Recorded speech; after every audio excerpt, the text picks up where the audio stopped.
দেবিদ্বারের সংসদ সদস্য হাসনাত আব্দুল্লাহ তিনি সবসময় মানুষকে নীতিবাক্য শোনাতে অভ্যস্ত।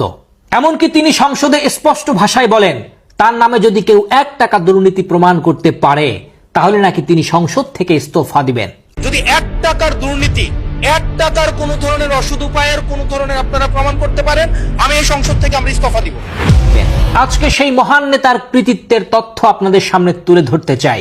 জাতীয় সংসদ নির্বাচনের পূর্বে তার এলাকায় একটি মসজিদের পাশে ঈদগাহ নির্মাণের একটি প্রতিশ্রুতি দিয়েছিলেন।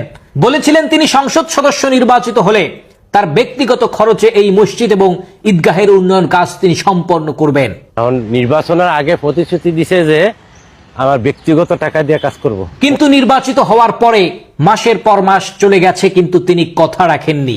পরবর্তীতে এলাকাবাসী তাকে সেই বিষয়টি স্মরণ করিয়ে দিলে তিনি তার ব্যক্তিগত লোকজন পাঠিয়ে দায় সারা কাজ করে আসেন। সেইখানে খরচ হয়েছিল 3.5 থেকে 4 লক্ষ টাকা। 41 ফিট লম্বা, এইভাবে 22 ফিট, এটার খরচটা কতটুকু হতে পারে আমরা একটা কন্ট্রাক্টরের সাথে আলাপ করছি।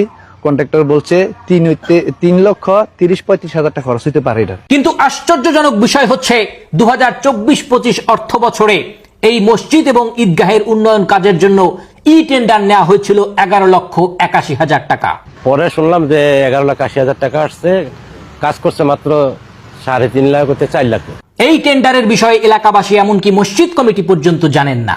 বাইতুল ফালে জামে মসজিদের নামে 11,81,000 টাকা বাজেট আসছে, আমরা জানতাম না।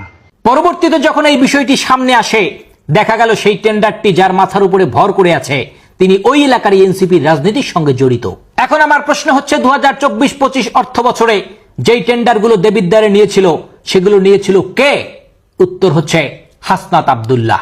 অথচ তিনি এলাকাবাসীর কাছে প্রতিশ্রুতি দিয়েছিলেন নির্বাচিত হলে তার ব্যক্তিগত খরচে তিনি এই কাজগুলো করবেন। কিন্তু আপনি সরকারি টাকা দিয়ে যেই মসজিদের উন্নয়ন কাজ করলেন সেইখানে তো বরাদ্দ এসেছিল 11,81,000 টাকা, কিন্তু আপনি কাজ করেছেন 3.5 থেকে 4 লক্ষ টাকা। এখন আমার প্রশ্ন, জাতির প্রশ্ন হচ্ছে বাকি টাকাগুলো গেল কোথায়? হাসনাত সাহেব, আপনার কাছে আপনার এলাকাবাসীরা খেজুরের মতো করে এই টাকাগুলোর হিসাব চেয়েছে। আপনার সৎ সাহস থাকলে জনগণের সামনে সেই টাকাগুলোর হিসাব দিয়েন। হাসনাত ভাই উনি সবসময় নীতিগত থাকেন, এমপি সাহেব মানুষ, তো উনি আমাদের সাথে 12 লক্ষ টাকার বাজেটটা আমাদের সাথে প্রতারণা করছে, এটা ভালো দেখা যায়নি। আর আপনি সংসদে দাঁড়িয়ে দাঁড়িয়ে লম্বা লম্বা বক্তব্য, নীতিবাক্য আর চ্যালেঞ্জ ছুড়ে দিয়েছিলেন যে প্রমাণ করতে পারলে আপনি সংসদ থেকে ইস্তফা নেবেন। এখন সংসদ থেকে ইস্তফা নিয়ে জাতির সামনে নিজেকে আসল পুরুষ হিসাবে প্রমাণ করেন।